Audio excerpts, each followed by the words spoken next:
आज हमारे हिंदू भाई एवं मुसलमान भाइयों के लिए एक अच्छा संदेश दिया जा रहा है गुरुदेव भगवान के आशीर्वाद से। संदेश ये है, मुसलमान भाई जिसे गाय समझकर काट रहे हैं वो वास्तव में गाय नहीं, अपने ही पूर्वजों को काट रहे हैं। हिंदू भाई जिसे गाय समझकर पाल रहे हैं, जिसे गाय समझकर गौ रक्षा के नाम पर अपने हिंदू भाइयों से लड़ रहे हैं, वास्तव में गायों के नहीं, अपने हिंदू भाई मतलब मुसलमान भाइयों के लिए ही लड़ रहे हैं। लेकिन आप लोगों को शंका हो सकता है कि भाई कैसे, तो इसका विस्तारित जानने के लिए आपको बताना पड़ेगा। ये संदेश हमारे मुसलमान भाई हिंदू भाई सबके लिए है, विशेष महत्वपूर्ण है। ये है तत्व ज्ञान, ये है तत्व ज्ञान। और ये तत्व ज्ञान पूरे सृष्टि में एक ही व्यक्ति दे सकते हैं, वो है स्वयं भगवान, साक्षात अल्लाह, साक्षात वो मुर्शिद,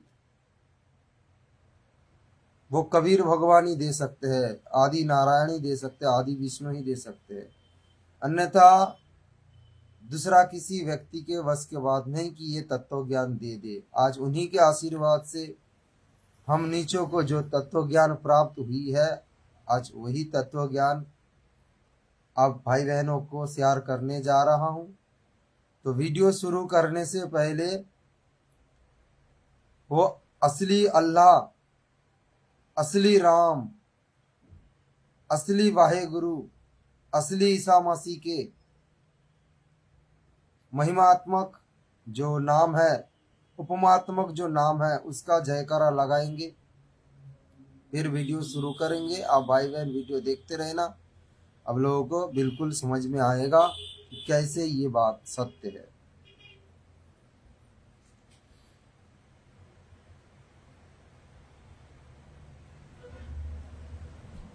परमपिता परमात्मा, सारे सृष्टि के रचनहार, कुल मालिक, असंख्य ब्रह्मांड के स्वामी, जगत गुरु, तीनों लोकों में प्रवेश करके सबका भरण पोषण करने वाले राजाधिराज, आत्माधार, नाथों के नाथ, देवों के देव, महादेव, सर्वेश्वर, महेश्वर, मृत्युंजय, अजर अमर, आदि अनादि, सनातनी प्रभु, जगत पिता, जगदीश्वर, श्री श्री 1008 उपाधि के वास्तविक अधिकारी, अकाल मूर्त, शब्द स्वरूपी राम, वासुदेव, सर्वगतम ब्रह्म, परम पूज्य, प्रथम पूज्य, परम संत, परम पुरुष, परम धनी, परम दयालु, सत्य कबीर, हक्का कबीर, अल्लाहू कबीर, अल्लाहू अकबर, वाखबर, अल्लाह ताला, जगत के तारणहार, जगत के मुक्तिदाता, जगत के नाथ, जगन्नाथ, हारे के सहारे, हिंदुओं के राम, मुसलमानों के अल्लाह, सिखों के वाहेगुरु, ईसाइयों के मसीह, दया के सागर दयानिधि, करुणा के सागर करुणा निधि, स्वयंभू परिभू, संकट मोचन, कष्ट हरण, मंगल करण, दुख भंजन, अभिगत कबीर, निर्विकार निर्विषम परमात्मा, अला अलेख सतगुरु, आदि अनादि सतगुरु, असली मर्यादा पुरुषोत्तम, असली राम, असली कृष्ण, असली घनश्याम, असली मुरारी, नूर अनंता परमात्मा, राजाओं के राजा, महाराजाओं के महाराजा, शहंशाहों के शहंशाह, सम्राटों के सम्राट, भगवानों के भगवान, अल्लाह के अल्लाह, प्रभुओं के प्रभु, मसीहाओं के मसीह, सच्चे वाहेगुरु, बाबाओं के बाबा, पीरों के पीर, सेठों के सेठ, जगत सेठ, सावलसा सेठ, सर्वगुण संपन्न, अनंत कोटि कलाओं के स्वामी, अनंत कोटि ब्रह्मांड के नायक, योगियों में महायोगी, ध्यानियों में महाध्यानी, सिद्धों में परम सिद्ध, ज्ञानियों में तत्व ज्ञानी, ब्रह्म ज्ञानी, महाज्ञानी, परम ज्ञानी, सर्वश्रेष्ठ विज्ञानी, युवा कबीर, समृद्ध कबीर, ऐ शंभवाद, अमित ओजार, सच्चे रहनुमा, करीम अल्लाह, सुभान अल्लाह, दुनिया के अंतिम पैगंबर, 8 सितंबर 1951 से गांव धनाना, जिला सोनीपत, हरियाणा, भारतवर्ष के पावन भूमि पे प्रकट रियल कल की भगवान श्री नारायण साकार हरि स्वयंभू संत शिरोमणि सदगुरुदेव रामपाल जी भगवान के श्री चरण कमल में हम सभी भाई बहनों की अनंत कोटि दंडवत प्रणाम, अनंत कोटि दंडवत प्रणाम, अनंत कोटि दंडवत प्रणाम। लाइव वीडियो देख रहे सभी भाई बहनों को मुझ दास का नमस्कार, राम राम सत साहेब। तो भाई और बहनों, आज ये संदेश इसीलिए दिया जा रहा है क्योंकि वर्तमान समय में बहुत ही भयंकर परिस्थिति है। पूरे विश्व में एक अलग माहौल तैयार हो रहा है, विशेष करके सांप्रदायिक एक दंगा बनने जा रहा है। बहुत ये तो देखो भाई और बहनों, ये संदेश देने से दंगा बंद हो जाएगा ये भी नहीं है, दंगा तो होकर रहेगा क्योंकि ये भविष्य पुराण में लिखा हुआ है। हिंदू मुसलमान एक दूसरे के साथ लड़ेगा, मरेगा, एक दूसरे को कटेगा, ये तो होगा। फिर भी संदेश इसीलिए दिया जा रहा है, अगर एक भी कोई बंदा इस बात को सुनकर और वो सच्चा अल्लाह, सच्चा मालिक, सच्चा राम के शरण में आ जाएगा, उनके चरण का दास बन जाएगा, तो फिर वो अपना आत्म कल्याण कर लेगा। इसीलिए संदेश दिया जा रहा है। यदि आपको बात समझ में आ जाएगा सुनने के बाद, इस दास के मुख से सुनने के बाद यदि आपको समझ में आ जाएगा कि भाई हाँ, ये भाई जो बोला है बात बिल्कुल सत्य है, तो भाई और कुछ मत देखना, आंख बंद करके वो सच्चा अल्लाह, सच्चा राम के चरण में शरण लेने के लिए कोशिश करना। क्योंकि हमें ये जो तन मिला ना, ये शरीर सिर्फ भगवान की भक्ति के लिए मिला है। धर्म के नाम पर एक दूसरे के साथ लड़ने के लिए नहीं मिला, पाखंड करने के लिए नहीं मिला, इस जगत में आके कुत्ता कर्म करने के लिए नहीं मिला, सिर्फ भक्ति के लिए मिला है। वो सच्चा मालिक की इबादत करने के लिए मिला है, वो सच्चा राम का पूजा करने के लिए हमें ये शरीर मिला है। उनकी सेवा, उनकी पूजा, उनकी महिमा, उनके गुणगान, उनकी भक्ति करने के लिए मिला है। ये मानव जन्म सिर्फ ही इसीलिए मिलता है, अन्यथा इसका कोई काम नहीं है, दूसरा कोई काम नहीं है इस मानव शरीर का। ये बच्चा पैदा करने के लिए, अपना जीवन यापन ऐशो आराम जीने के लिए ये मानव शरीर नहीं मिलता। बाकी 84 लाख बड़ा है, सभी योनि में सब खा रहा है, पी रहा है, आराम से जी रहे, कोई टेंशन नहीं है, कमाने का भी कोई टेंशन नहीं है, भगवान ने सबको दे रखा है। लेकिन हम मानव टेंशन करते हैं कमाने के चलते, कैसे कमाएंगे, आज रोजगार नहीं हुआ, परिवार कैसे चलेगा। हम इसीलिए टेंशन करते क्योंकि हम ज्यादा बुद्धिमान है ना। हम ये नहीं सोचते कि वो बाकी जीव को कौन खिला रहा है। हम ज्यादा बुद्धिमान है इसीलिए हम सोचते हैं ये बात कि हम ही कर रहे हैं, हम ही चला रहे हैं, हम सब कुछ कर रहे हैं। ये हमारे अहंकार है, हम नहीं कर रहे, वो करने वाला ऊपर वाला है, खिलाने वाला ऊपर वाला है। तो असली टॉपिक पर हम आए कि ये बात कैसे मुसलमान भाई जिसे गाय समझकर काट रहे हैं, वो वास्तव में गाय नहीं है, वो अपने पूर्वजों को काट रहे हैं। हिंदू भाई जिसे गाय समझकर मुसलमान भाई से लड़ रहे हैं, गौ रक्षा के नाम पर मुसलमानों से लड़ रहे, पता नहीं क्या क्या करते हैं गाय रक्षा के नाम पर, गौ रक्षक बनकर। तो वो जिसको रक्षा कर रहे हमारे हिंदू भाई बहन, वो गाय नहीं है, वो मुसलमान है, मुसलमान भाई बहन है। अब प्रश्न आएगा कैसे।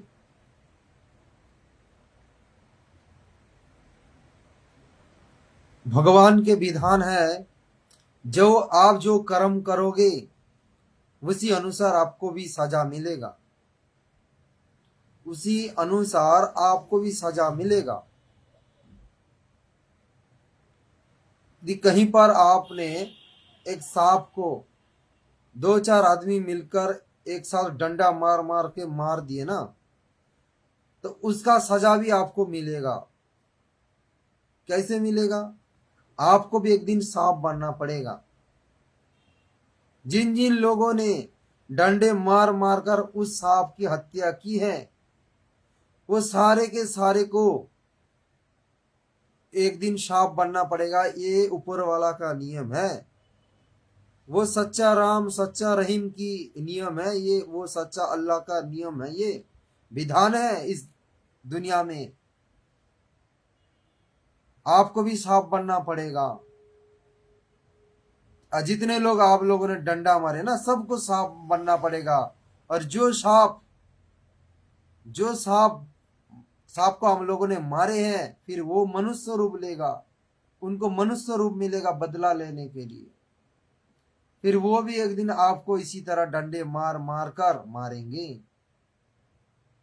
जब तक उसका हिसाब ना पूरा हो रहा है, तब तक उनको मनुष्य शरीर मिलता रहेगा बदला चुकाने के लिए। क्योंकि यहाँ पर हम ऋणवश हमारा शरीर मिलता है। ऋणवश हमारा शरीर मिलता है। यहाँ पर इस दुनिया में आते हैं हम ऋण चुकाने के लिए, बदला अदला बदला चुकाने के लिए। तो आज मुसलमान भाई जिस गाय को काट रहे हैं, ये भगवान के विधान अनुसार वो गाय भी एक दिन मनुष्य बनेंगे। और जी जो जो लोग काट रहे हैं, उनको भी एक दिन गाय बनना पड़ेगा। ये विधान है। तो हिसाब लगा लो। तो आज जिन गाय को काट रहे हैं मुसलमान भाई, ये लोग पहले गाय था। ये लोग पहले गाय था, गाय। और वर्तमान जो गाय बने हैं वो पहले मुसलमान था। वो आज जो आए हैं गाय के रूप में, इंसान के रूप में जो मुसलमान पैदा हुए हैं, वो पहले गाय था। और आज जो गाय बने वो पहले मुसलमान था। तो अदला बदला चुकाने के लिए जन्म लिए है। तो वर्तमान जो गाय देख रहे ये मुसलमान है। तो हिंदू भाई मुसलमान को पाल रहे हैं, मुसलमान के लिए लड़ रहे हैं मुसलमान के साथ। और मुसलमान काट रहे हैं अपने ही पूर्वजों को।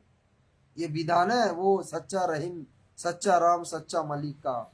क्योंकि भगवान एक है। अरे भाई मुसलमान जिसे अल्लाह समझ रहे हो, वो अल्लाह नहीं है। अल्लाह तो कोई और है। हिंदू भाई जिसे भगवान समझ रहे हो, वो भगवान नहीं है। भगवान तो कोई और है।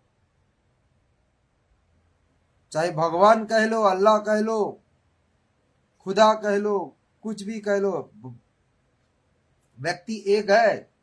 वो परम शक्ति एक है, अलग नहीं। जिन्होंने पूरे सृष्टि को बनाया। और वो परम शक्ति वर्तमान इस धरती पर साय शरीर प्रकट है। जानते हो वो कौन है? वो है परम पूज्य सदगुरु रामपाल जी भगवान। संत रामपाल जी भगवान ही है। वो असली अल्लाह असली मसीह, जिनके बारे में आप लोगों को संदेश दिया जा रहा है। ये धर्म के नाम पर मत लड़ो। भगवान ने धर्म नहीं बनाया। भगवान इंसान बनाया है हम लोगों को। भगवान की वाणी है कि जीव हमारी जाति है, मानव धर्म हमारा। हिंदू मुस्लिम सिख ईसाई कोई धर्म नहीं, एक नारा। मतलब भगवान हम मनुष्य के लिए ये वाणी सुना रहे हैं। हम मनुष्यों के लिए ये वाणी सुना रहे भगवान, मनुष्य के रूप में आकर, कि हमारे जो धर्म है मानव धर्म, हम मानव रूप में आए हैं इस धरती पर। हमारा कोई ये हिंदू मुस्लिम ये तो बस काल ने बनाया, वो शैतान ने बनाया। मुसलमान धर्म में जिसको शैतान कहा जाता, हिंदू धर्म में जिसे काल कहा जाता, जिसको, वो सारे ये ड्रामा रच रखे हैं धर्म के नाम पर, एक दूसरे को लड़ाने के लिए। क्योंकि उनको खाना चाहिए, खाना भोजन। और वो इंसान के पाप खाता है। वो काल वो शैतान इंसान के पाप खाता है। हाँ भाई बिल्कुल सही सुन रहे हो आप मुसलमान हिंदू भाई बहन सही सुन रहे हो। वो काल पाप खाता है और हमसे पाप करवाते हैं। भगवान से दूर कर रखे हैं, असली अल्लाह से, असली मालिक से, असली राम से दूर कर रखे हैं। ये जो राम राम दास नाम ले रहे हैं ना, ये राम कोई वो दशरथ पुत्र राम नहीं है। वो असली अल्लाह जो है उनका नाम है राम। राम राम सारे जगत बखाने, आदि राम कोई बिरला जाने। वो आदि राम, वो दशरथ जी के बेटे जो सीता जी के पति रामचंद्र जी, वो राम नहीं है त्रेता युग में जो आए थे। वो तो त्रेता युग में आए थे वो राम। उससे पहले कौन राम था? उस समय भी तो लोग राम नाम जपते थे। जब हनुमान जी आए थे इस धरती पर, उस समय तो राम जी का कोई जन्म ही नहीं था। रामचंद्र जी का कोई जन्म नहीं था। तो फिर वो हनुमान जी किस राम की नाम जप करता था? तो वो आदि राम, वो असली अल्लाह है, असली राम है, वो है संत रामपाल जी भगवान। आप लोगों को समय से पहले संदेश दिया जा रहा है, इसीलिए क्योंकि 2024 के अंदर महाविनाश, 2028 के अंदर महाविनाश होने वाला है। 2028 के अंदर महाविनाश होने वाला है। अब देख लो थाईलैंड में क्या हो गया,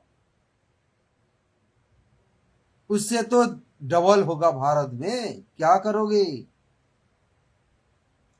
मेरे हिंदू और मुस्लिम भाई बहनों, क्या करोगे? आप लोगों को कौन बचाएगा?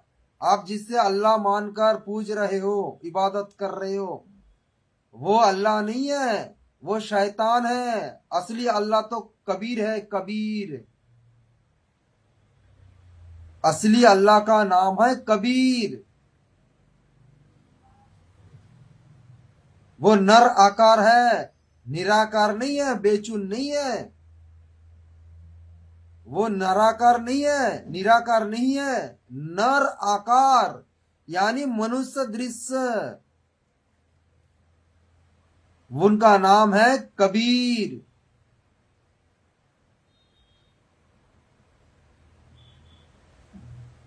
तो मेरे मुसलमान भाई बहनों को मैं बोलना चाहूंगा, हर रोज रात 8 बजे Facebook page Pawan Das is live को फॉलो कर लेना। आपकी आंख खुल जाएगा, आप लोगों की आंख खुल जाएगा। कोई मुसलमान भाई दास का वीडियो देख रहे हो तो भाई आपको हाथ जोड़ के प्रार्थना है, आप एक बार हर रोज 8 बजे Facebook page Pawan Das is live channel पर जाके देख लेना। मुसलमान धर्म के ऊपर जो वीडियो बनाया जा रहा है,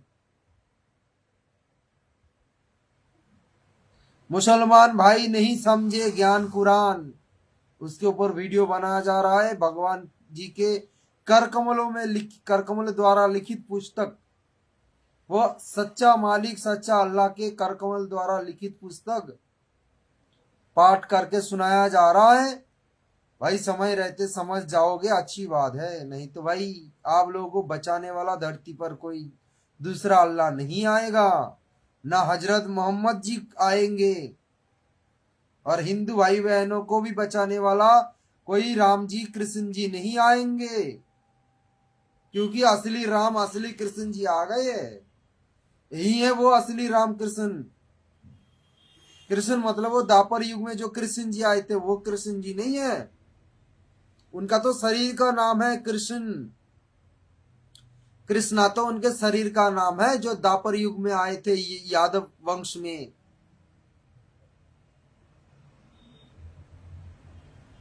जिन्होंने 16,108 शादी किए थे, वो वाला कृष्ण नहीं है। असली कृष्ण तो आदि आदि है, वो आदि आदि शक्ति है असली कृष्ण। आदि राम, आदि विष्णु, आदि नारायण, आदि अल्लाह, वो असली अल्लाह है। उनका नाम है कृष्ण, उनके शरीर का नाम है कृष्ण। सॉरी, उनके शरीर का नाम नहीं है, शरीर का नाम तो ये दापर युग में आए थे। ये कृष्ण है, भगवान का गुण का नाम है। जितने नाम दास ने वीडियो शुरू करने से पहले गिना था ना, वो सारे के सारे जो नाम है, और भी बहुत सारे नाम है भगवान का, नाम बहुत सारे नाम है उनके, उपमात्मक जो नाम है ना, बहुत सारे नाम है। लेकिन वेदों में, वेद पुराण कुरान सभी धर्म ग्रंथ में उस अल्लाह, उस वाहेगुरु, उस ईसा मसीह, उस राम जी का नाम कबीर लिखा हुआ है। कबीर, ये कबीर नाम सारे धर्म ग्रंथ में लिखा है। जितने भी धर्म आज फैल गए हैं सभी धर्मों में लिखा हुआ है, वो असली भगवान, उनका नाम कबीर। कुरान में भी है वो उनका नाम कबीर, वेदों में भी नाम है कबीर, क्योंकि वो है साक्षात भगवान। तो मेरे मुसलमान भाई और बहनों, ये धर्म के नाम पर मत लड़ो और ये गाय बकरी काटना बंद कर दो। आप इस जन्म में गाय बकरा काट रहे हो, एक दिन भगवान के विधान अनुसार आप लोगों को भी गाय बकरा बनाया जाएगा, और जिन गाय बकरा को आप लोग काट रहे, ये लोग भी एक दिन मनुष्य शरीर धारण करेंगे और आप लोगों को भी इसी तरह काट काट कर खाएंगे। तो ये कुकर्म त्याग दो, क्योंकि भगवान किसी जीव हत्या करने के आदेश नहीं दिए है। ये आदेश शैतान ने दिए है, ये आदेश काल ने दिए है। इस सृष्टि पर जितने भी जीव है सब के सब भगवान के बच्चे हैं, बच्चे, संतान। तो बाप अपने संतान को काटने के लिए, खाने के लिए आदेश दे दे क्या? कोई मूर्ख होगा जो ऐसे सोचेगा कि भगवान ने आदेश दिए है। भगवान ने कोई भी धर्म ग्रंथ में ये आदेश नहीं दिए है कि तुम मांस खाओ। अरे भाई, ये दर्द है ना, ये चमड़ा जो हम खींच रहे हैं, अब खुद का खींच के देखो, ऐसे जोर से उसका काटो, जोर से इसको चुमटी काटो और खींच के देखो दर्द हो रहा है कि नहीं हो रहा है ना। अपने गाल पर थप्पड़ मार के देखो, दर्द हो रहा है कि नहीं। ये दर्द महसूस होने का गुण किस लिए दिए है भगवान, जानते हो? ताकि हम दूसरे की दर्द को हम समझ सके। जैसा दर्द मुझे हो रहा है वैसा दर्द उनको भी हो रहा है, ताकि हम दूसरे की दर्द, दूसरे की पीड़ा हम समझ सके। इसीलिए ये दर्द महसूस होने की गुण दिए है भगवान ने। अब बाल काटते हो दर्द होता है, नाखून काटते हो दर्द होता है, लेकिन जब ये शरीर के मांस में आप घात करते हो, छुरा घिसते हो, फिर दर्द होता है। कभी अपने शरीर पर घिस कर देखना। अरे मेरे मुसलमान और हिंदू भाइयों, ये बात सिर्फ मुसलमान को नहीं, हिंदू भाइयों को भी बता रहा हूं, क्योंकि वर्तमान समय में सभी धर्म में ये पाखंड चल रहा है। हिंदू धर्म में भी ये बकरी बलि देना, मुर्गा बलि देना, कई कई जगह में तो गाय भी बलि पड़ता है। कई कई जगह में हिंदू भाइयों ने गाय को भी बलि चढ़ाते हैं देव देवी के आगे। वो देव देवी नहीं, अब जिन देवी देवता के आगे बलि चढ़ा रहे ना, वो राक्षस है, राक्षस।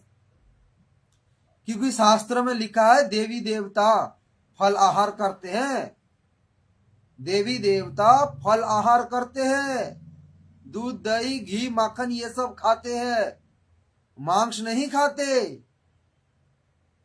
पुराण में लिखा है मांस, शराब जो सेवन करते हैं, मांस जो खाते हैं, वो राक्षस है, राक्षस। तो तुम किसके आगे ये परोस रहे हो भाई? अरे मेरे हिंदू भाइयों बहनों, तुम किसके आगे ये मांस शराब परोस रहे हो? वो देवी देवता कभी नहीं हो सकता। अगर वो देवी देवता है फिर शास्त्र झूठ है, धर्म ग्रंथ हमारे झूठ है। फिर भाई, फिर वेद पुराण ये झूठ है। वेद पुराण में तो लिखा है कि ये शराब मांस ये राक्षस का खाना है, देवी देवता की खाना नहीं। देवी देवता तो फलाहार करते, फलाहार, दूध दही मक्खन घी ये सब खाते हैं।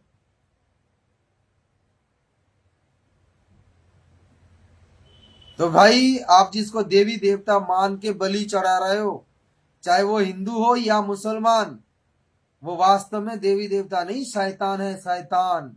वो शैतानी खा रहे हैं। वो खुद खा रहे हैं और आप लोगों को भी पापी बना रहे, पापी।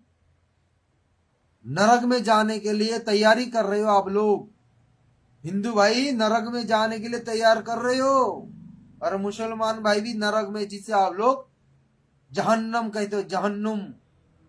मुसलमान भाई जिसे कहते हो जहन्नुम, और हिंदू भाई कहते हैं नरक।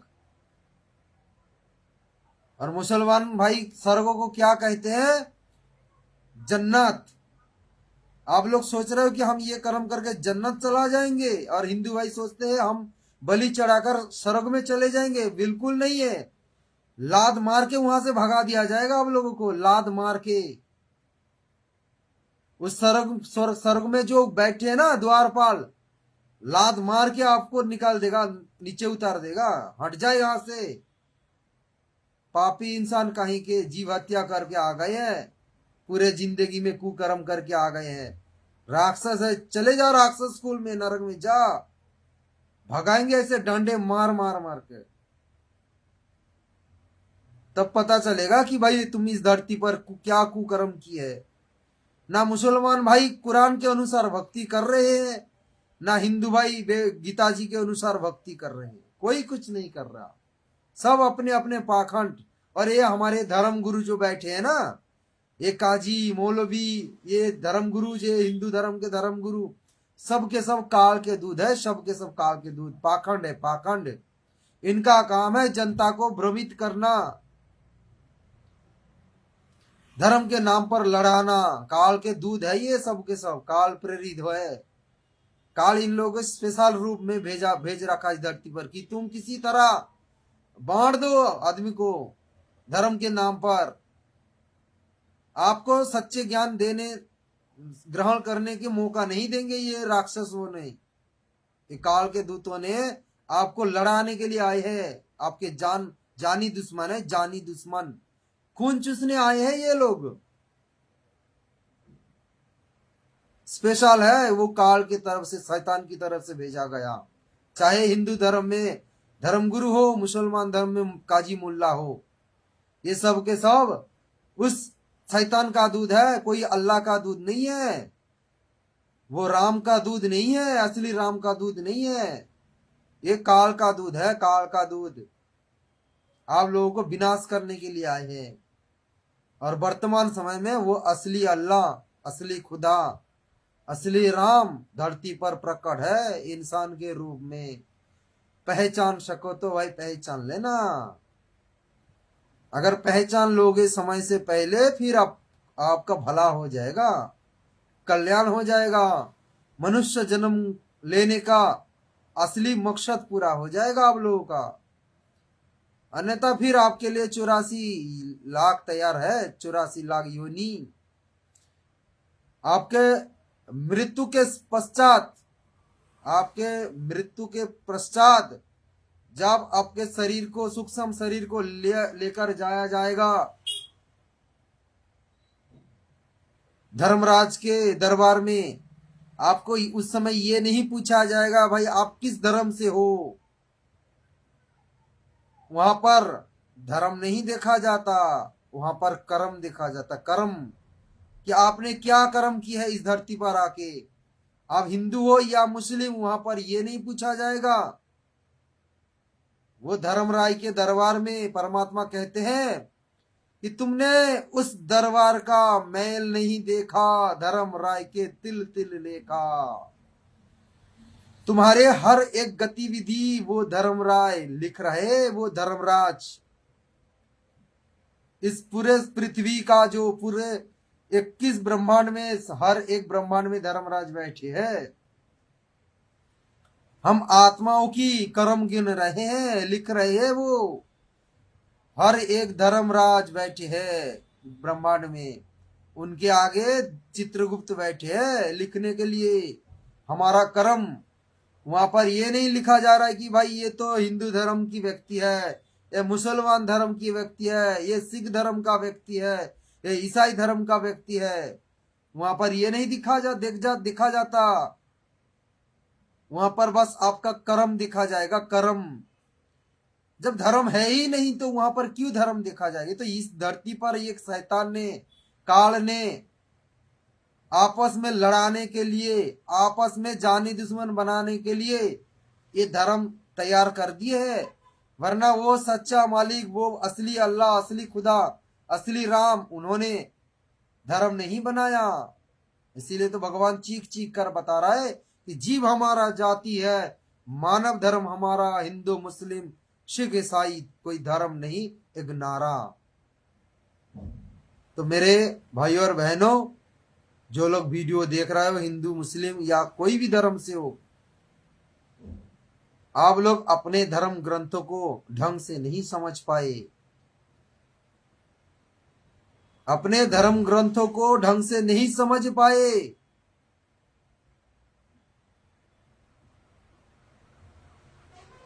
एक बात बताओ,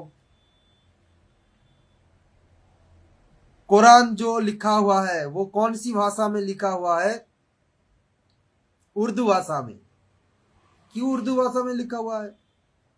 अगर उर्दू भाषा में लिखा हुआ है तो हमारा भाषा उर्दू क्यों नहीं हुआ?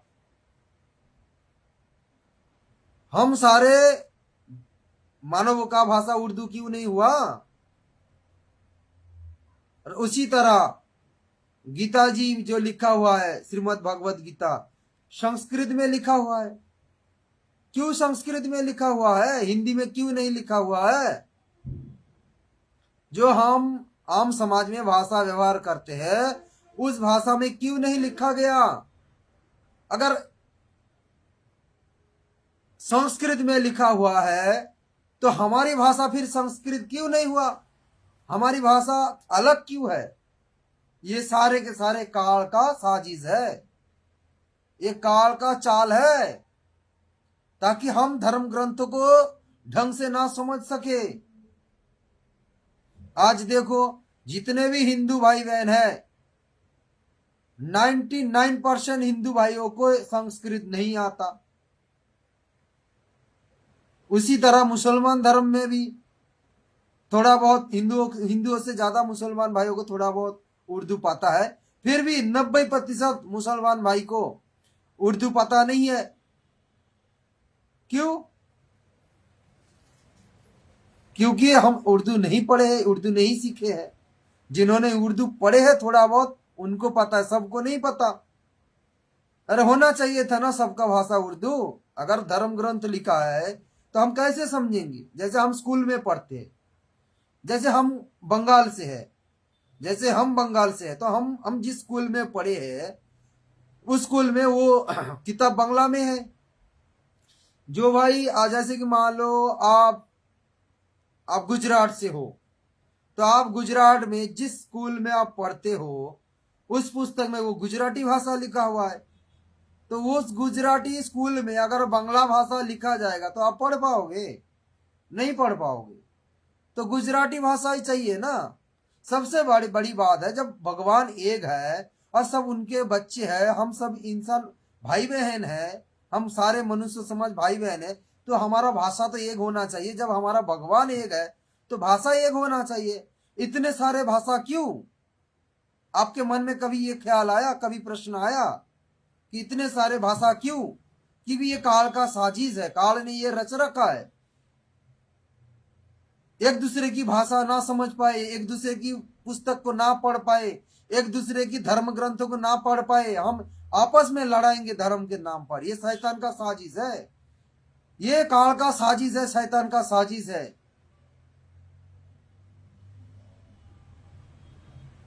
ये समझने वाली बात है भाई और बहन। हम आम भाषा जो व्यवहार करते उसी भाषा में क्यों नहीं लिखा हुआ है धर्म ग्रंथ? कोई भी एक भाषा में होना चाहिए था। तरह तरह की अलग अलग भाषा क्यों है? सभी धर्म ग्रंथ में अलग अलग क्यों है? जब भगवान एक है, जब पूरे सृष्टि को भगवान रचा है। मुसलमान भाई क्या बोलते हैं कि ये दुनिया को अल्लाह ने बनाया।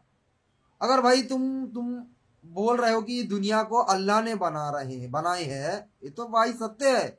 ये भाई ये बात सही है, सही बात है, दुनिया को अल्लाह ने बनाया। लेकिन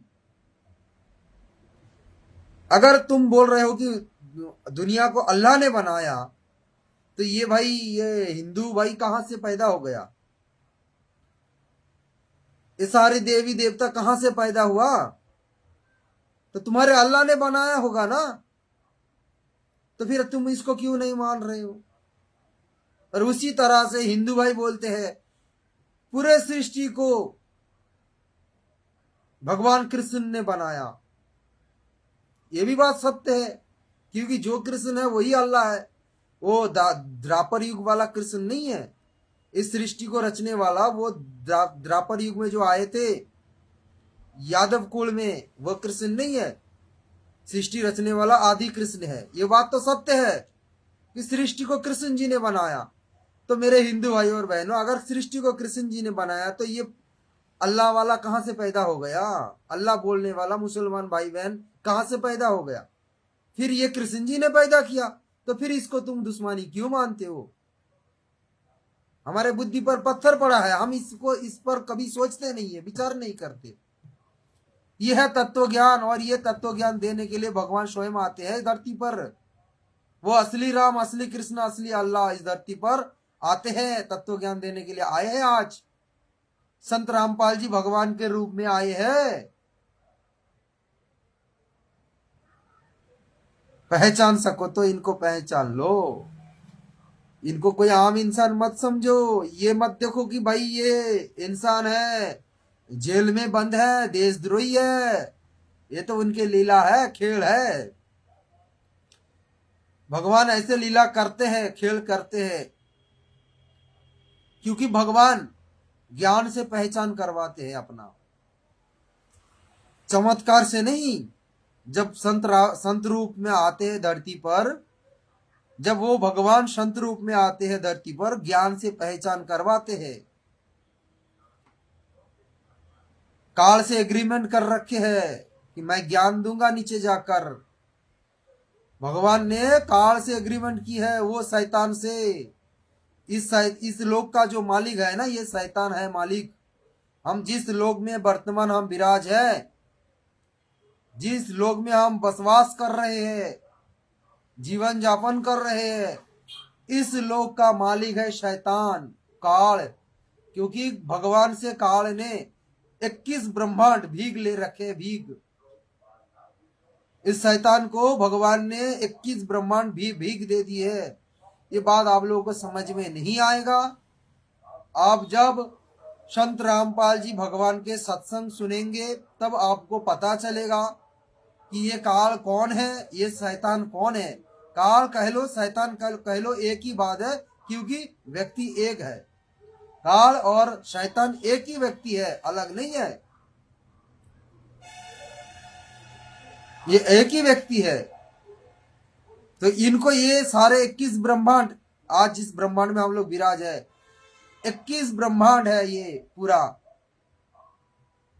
इस 21 ब्रह्मांड में, 21 ब्रह्मांड के अंदर एक ब्रह्मांड में एक ग्रह में हम लोग बसवास कर रहे हैं, पृथ्वी जो नाम है जिसका। एक ग्रह में हम लोग बसवास कर रहे हैं। आज हमें मनुष्य शरीर मिल गया। हो सकता है अगर हमने कुकर्म करके बैठे तो अगले जन्म मुझे कोई दूसरा पशु जनी मिलेगा, क्योंकि 84 लाख योनि तो लिस्ट पड़ा है जाने के लिए। तो हो सकता है अगले जन्म में, अगर हम इस जन्म में भगवान की भक्ति नहीं की, सच्चा अल्लाह की इबादत नहीं की, तो फिर हमारे लिए 84 लाख योनि तैयार है, फिर हमें ठोका जाएगा वहां पर। तो इस गोले में जो हम रह रहे हैं, ये काल लोक का गोला है, इसका मालिक काल है, शैतान है। और ये सारे 21 ब्रह्मांड भगवान ने इसको भेंट दे रखा है, दान में दे रखा है। वो अल्लाह ने इनको दिया है, वो असली राम, असली कृष्ण ने इनको दिया है शैतान को। आज इनका नाम शैतान पड़ गया, काल पड़ गया। लेकिन एक समय ये अच्छा था, अच्छा, लेकिन बाद में ये इन्होंने कुकर्म किए है। तो आप संत रामपाल जी के सत्संग सुनोगे, विशेष करके सृष्टि रचना क्योंकि सृष्टि रचना है ज्ञान की मूल चाबी। मूल चाबी जो है मास्टर की जो है वो है ज्ञान समझने के लिए सृष्टि रचना। जब तक आप सृष्टि रचना नहीं समझोगे तब ये काल कौन है, काल का क्या साजिश है, शैतान कौन है, आपको नहीं पता चलेगा। ये धर्म क्यों बंटा, सब आपको पता चलेगा। अरे भाई विचार तो करो, अगर आपका धर्म अलग है और हमारे धर्म अलग है तो भाई आपके लिए अलग सूर्य होना चाहिए था, आपके लिए अलग चंद्रमा होना चाहिए था, हर धर्म के लिए अलग अलग होना चाहिए था। अरे जो ऑक्सीजन तुम ले रहे हो वही ऑक्सीजन तो हम भी ले रहे, सारे दुनिया वाले ले रहे। जो पानी आप पी रहे हो वही पानी हम तो पी रहे, वही खाना हम तो खा रहे। मुसलमान भाइयों ने जो खेती बाड़ी करते हैं वही सब्जी तो बाजार में बेचता है, वही सब्जी खरीद के हिंदू भाई खाता है। तो फिर आपस में क्यों लड़ रहे हो भाई धर्म के नाम पर? ये धर्म परम कुछ नहीं है। असली धर्म है हम इंसान है। जब हॉस्पिटल में किसी को खून का जरूरत पड़ता तब ये नहीं पूछा जाता कि वो उस खून के पकेट में क्या लिखा है, वो खून के जो थलिया है उसमें हिंदू है या मुसलमान है, क्या किस धर्म के लिखा है। वहां पर ये नहीं लिखा जाता, बस ब्लड का ग्रुप लिखा होता है कि किस ग्रुप का ब्लड है, ए पॉजिटिव बी पॉजिटिव ऐसा जो होता है वो ग्रुप देखा जाता है, सारे ग्रुप मिलाकर दिया जाता है। हिंदू मुस्लिम देखकर नहीं दिया जाता, क्योंकि भाई आपके अंदर जो खून है वही मुसलमानों के अंदर खून है, हिंदू के अंदर जो खून है वही खून मुसलमानों के अंदर है। सबसे मजा की बात मैं बता दूं, आज ये जितने मुसलमान है ना सब के सब ब्राह्मण है, ब्राह्मण। ये सब के सब ब्राह्मण कुल से निकले हैं। वैसे तो ब्राह्मण भी कोई जात नहीं है। जब जब पूरे इस धरती पर जब ये सृष्टि रचा हुआ था पहले पहले, उस समय जब मानव समाज एक बंटवारा कर लिए थे 4 हिस्से में, ब्राह्मण वैश्य शूद्र क्षत्रिय, ये 4 वर्ण में बांट गए थे मानव आपस में सुविधार्थ। ब्राह्मण का काम था समाज को ज्ञान देना, भगवान की ज्ञान देना। भगवान ने वेद पुराण कुरान में जो लिखा हुआ है उसको बांटना। आज ये मुसलमान धर्म में जिसको कहा जाता है काजी मुल्ला, ये ब्राह्मण है। हिंदू धर्म में जो धर्म गुरु बैठे हैं, ये बाबा लोग जो बैठे हैं जैसे धीरेन्द्र कृष्ण शास्त्री, अनिरुद्ध आचार्य, देवकी नंदन, रितेश्वर महाराज और इनके जैसे और जो बैठे हैं गुरु, बड़े बड़े सब गुरु है, ये ब्राह्मण वर्ण में आते हैं, क्योंकि इनका काम है समाज को ज्ञान देना। ये ब्राह्मण है, ऋषि है, ये ब्राह्मण ऋषि है। तो ये ब्राह्मण कुल उस समय इसीलिए बना था समाज को ज्ञान देने के लिए। हालांकि भगवान ने ये नहीं विधान दिया है कि तुम ब्राह्मण बन जाओ वो क्षत्रिय बन जाए, ये समाज में आपस में सुविधार्थ बना लिया अपने आप। तो उसी आधार से बोल रहा हूं कि जितने सारे मुसलमान हैं वास्तव में सब के सब ब्राह्मण है, ब्राह्मण। इनके पूर्वज सब के सब ब्राह्मण है भाई। अरे मेरे हिंदू भाइयों, तुम किससे लड़ रहे हो?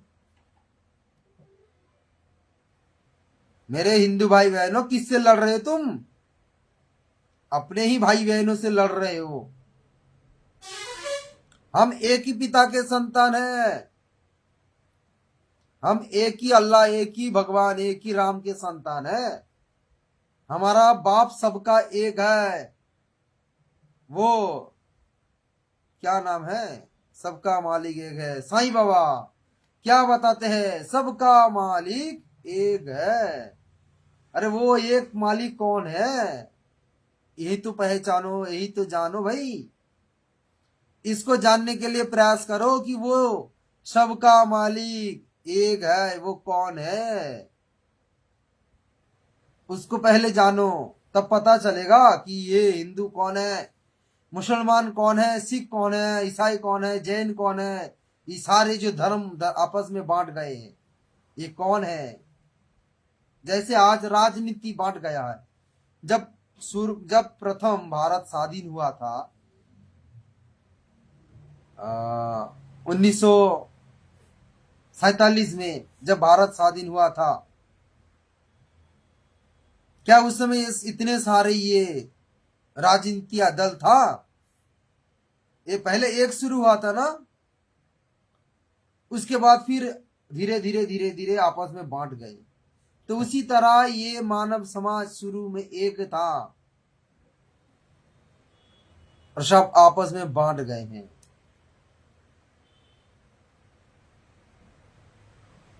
ये वर्तमान समय में जो मुसलमान भाई है ना, ये सब के सब ब्राह्मण है। अरे हजरत मोहम्मद जी कहां से आए थे पता है आप लोगों को? मेरे मुसलमान भाई बहनों, आप लोगों को पता है हजरत मोहम्मद जी कहां से आए थे? वो शिव लोक से आए थे। शिव जी का गण है, शिव का अवतार है, शिव का अवतार। हजरत मोहम्मद जी शिव जी का अवतार। वो आए थे शिव जी के ज्ञान बांटने, शिव जी के बारे में प्रचार करने। उनको स्पेशल भेजा गया था शिव जी के बारे में ज्ञान बांटने के लिए, ज्ञान प्रचार करने के लिए, शिव जी के बारे में प्रचार करने के लिए। जैसे बीजेपी के लोग नरेंद्र मोदी जी के बारे में प्रचार करते हैं, कांग्रेस के लोग, वो कांग्रेस में जो मुख्य है उनके बारे में प्रचार करने आते हैं। जैसे हमारे बंगाल में टीएमसी है, टीएमसी के लोग ममता बनर्जी के नाम प्रचार करने जगह जगह पर चला जाता है। तो उसी तरह हजरत मोहम्मद जी शिव लोक से आए थे, शिव जी के गण थे। हजरत मोहम्मद जी के जो माता पिता थे वो शिव जी के पुजारी थे, ब्राह्मण थे, ब्राह्मण।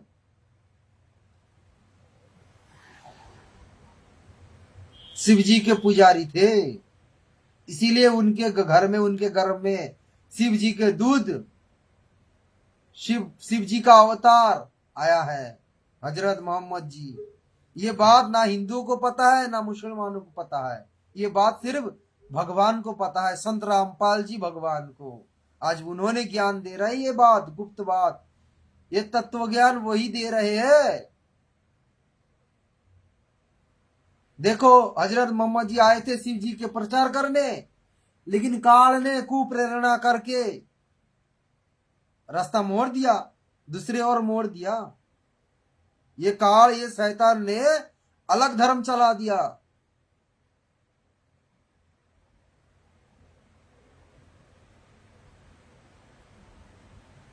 अलग धर्म बन गया, मुसलमान धर्म, इस्लाम धर्म। उसी तरह ईसा मसीह जब आया था, ईसा मसीह कौन सी लोग से आया था?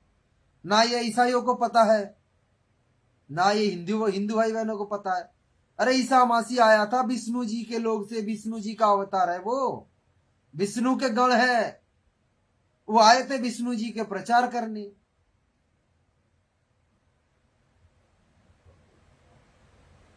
फिर काल ने उसको डाइवर्ट कर दिया, अलग धर्म बना दिया, ईसाई धर्म अलग बन गया। फिर उसी तरह जो बाबा आदम आए थे, कौन सी लोग से आए थे? ब्रह्मा जी के लोग से आए थे। बाबा आदम ब्रह्मा जी का अवतार, वो आए थे ब्रह्मा जी के प्रचार प्रसार करने के लिए, उनकी महिमा करने के लिए आए थे। काल ने उनको भी डाइवर्ट, अलग रास्ता डाइवर्ट कर दिया, वो भी अपना अलग मार्ग बना लिया।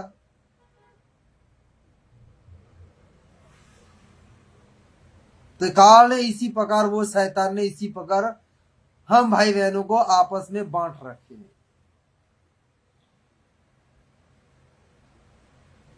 हम कितने ज्ञानी हैं, देखो खुद पे विचार कर लो। आज देखो, आज मुसलमान समाज एक होकर लड़ रहे हैं हिंदू के विरुद्ध। आज मुसलमान समाज एक होकर, एकजुट होकर हिंदुओं के विरुद्ध लड़ रहे हैं। उसी तरह हिंदू समाज भी एकजुट होकर मुसलमान के ऊपर लड़ रहे हैं, मुसलमान भाई बहनों के विरुद्ध लड़ रहे हैं। हिंदू समाज एकजुट होकर क्या स्लोगान गाते हैं हिंदू भाई कि भाई हम हिंदू सब एक है, एक हो जाओ हिंदू सारे एक हो जाओ। अरे मेरे हिंदू भाई बहनों, कभी ये खबर लिया तुम्हारे पड़ोसी में ऐसे बहुत सारे लोग हैं जिनको 2 वक्त अच्छे भंडारा नहीं मिलता, जिनको 2 वक्त अच्छा भंडारा नहीं मिलता, रोटी नहीं मिलता, तन में पहनने के लिए अच्छा कपड़ा नहीं है, फटे फूटा कपड़ा पहन रहे हैं, घर पर छात नहीं है, बारिश होता तो पानी टपकता। और तुम क्या करते हो, बार में जाके शराब पीते हो, डांस देखते हो, नग्न नग्न डांस, पैसों की नोटों की बंडल उड़ाते हो ऐसे ऐसे करके बार में जाकर। उस समय तुम्हारे ये विचार क्यों नहीं आता है भाई कि ये हिंदू भाई को भंडारा नहीं मिल रहा है, इनको भंडारा खिलाए, वस्त्र दे, इनको घर बना दे। उस समय तुम्हारा विचार कहां जाता, उस समय तुम्हारा एकता कहां जाता। जब लड़ने के बारी आता है तब एक हो जाओ, हिंदू एक हो जाओ, मुसलमान एक हो जाओ। अरे ये मुसलमान धर्म में भी है, मुसलमान भाइयों के अंदर भी है। ऐसे मुसलमान धर्म में ऐसे बहुत सारे बस्ती में ऐसे लोग जीते हैं जिनको 2 टाइम अच्छा कपड़ा नहीं मिलता, खाना नहीं मिलता, तन पर कपड़ा नहीं मिलता, घर में छात गिरा हुआ है, सिर के ऊपर छात नहीं है, पानी पर टपकता है बारिश के समय।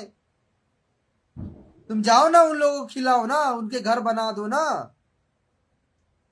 फिर उस समय तुम्हारे विचार कहां जाता।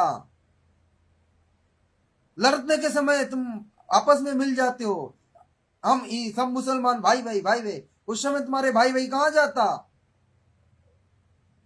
क्या उस समय तुम्हें दिखाई नहीं देता कि ये हमारे भाई है, हम तो 2 टाइम अच्छा खासा खा रहे, हम ऐसे आराम से जी रहे, लग्जरी गाड़ी में घूम रहे, एसी में हम बैठे हैं, और उनके घर में पंखा नहीं है, हाथों में बेचने वाला भी पंखा नहीं है। कोई रिक्शा चलाकर खा रहा है, कोई धूप में मजदूरी करके खा रहा है, कोई रास्ते में भीख मांग कर खा रहा है।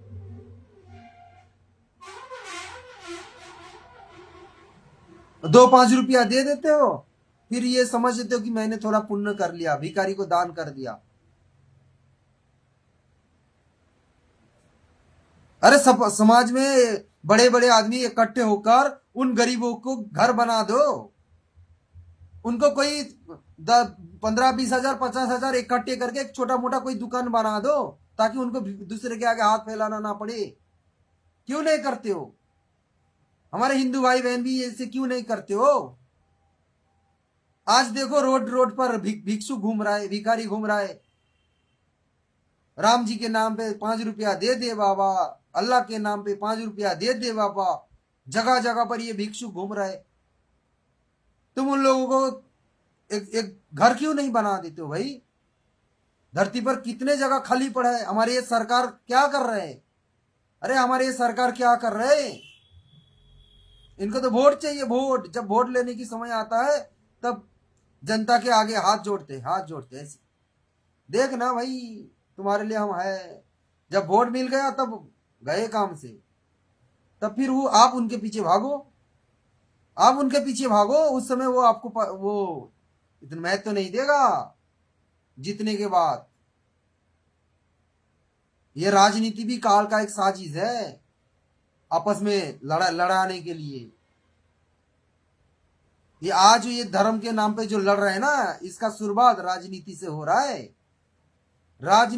रहा है, इसका शुरुआत।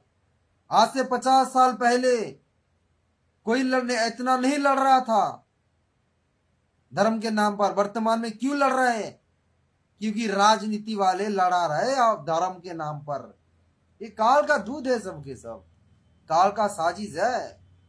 ये बात आप लोगों को समझ में नहीं आएगा आसानी से, ये हम लोगों को समझ में आ रहा है क्योंकि हम लोगों ने तत्वदर्शी संत के शरण में है। वो सच्चा संत, सच्चा मालिक, सच्चा राम के शरण में है। उन्होंने ज्ञान बांटा है, ज्ञान का खीर खिलाया हम लोगों को, तत्व ज्ञान का। इसीलिए आज हम लोगों को पता चल रहा है ये काल क्या चीज है, ये काल क्या चीज है, ये शैतान क्या चीज है, पता चल रहा है भाई।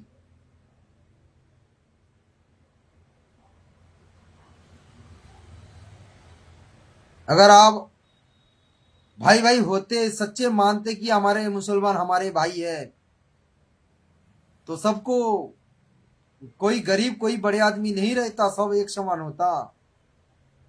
एक बात बता दूं आप लोगों को, आप लोग एक नाम सुने हैं बंगाल में, पश्चिम बंगाल में एक साधु था जिनका नाम आप लोगों ने जानते हो।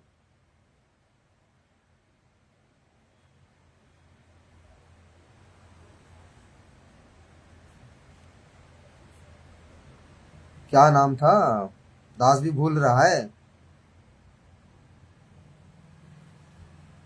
रामकृष्ण देवेर शिष्य ছিলেন কি বলতো, মনে হচ্ছে না। जीवे प्रेम करे जी जाने, विवेकानंद, भूल रहा था। हाँ, विवेकानंद जी, हमारे बंगाल में एक साधु था विवेकानंद जी, जिनका गुरु था रामकृष्ण परमहंस, देवी काली के भगत थे वो। विवेकानंद जी का विचार क्या था पता है?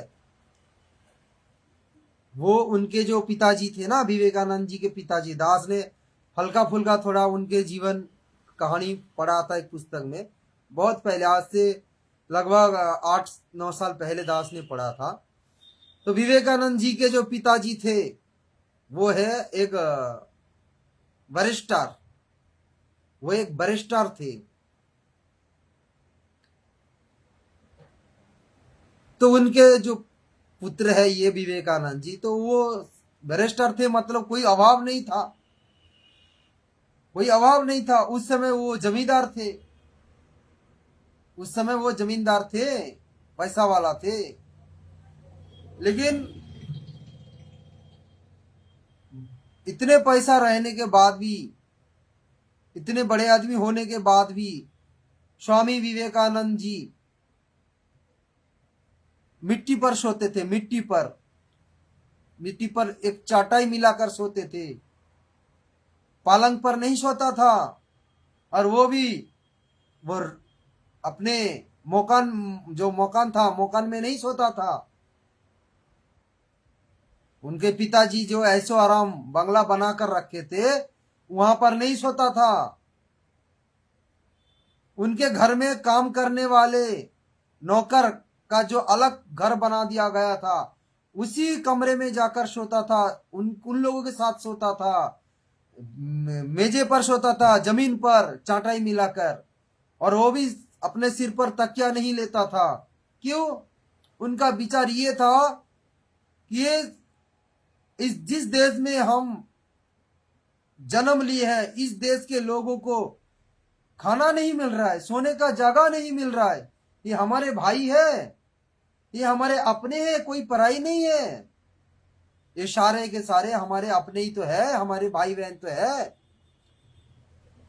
इनके पूर्वज और हमारे पूर्वज तो कहीं ना कहीं एक ही है, एक ही जगह से तो हम सभी निकले हैं। तो ये हमारे वंश है, ये हमारे खानदान की लोग है, ये हमारे परिवार है।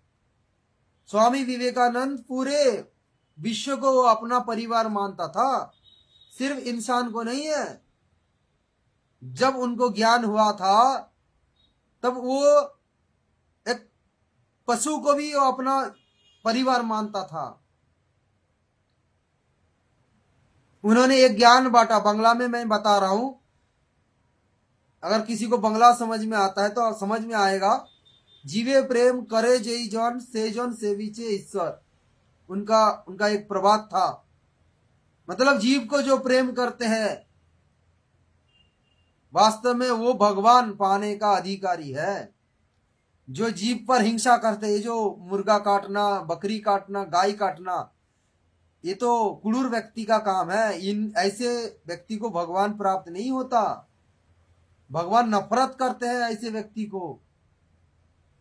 उन्होंने अपने जिंदगी में एक ही ज्ञान देकर चले गए, वो भी भगवान का कोई प्यारा आत्मा था, अच्छी आत्मा था, नहीं तो उनके पास इतना ज्ञान कहां से आ गया। वो भी भगवान के विशेष आत्मा था। उन्होंने अपने जिंदगी में एक बात बताई, जीव हिंसा मत करो, जीव हिंसा मत करो। आज देखो जगह जगह पर स्कूल, कॉलेज, ऑफिस, अदालत, सभी जगह पर उनका कैलेंडर में फोटो टंगा हुआ है, लेकिन उनका वाणी कोई नहीं मानता। जब उन्होंने बोलकर गए कि जीव पर हिंसा नहीं, प्रेम करो, जीव को प्रेम करो।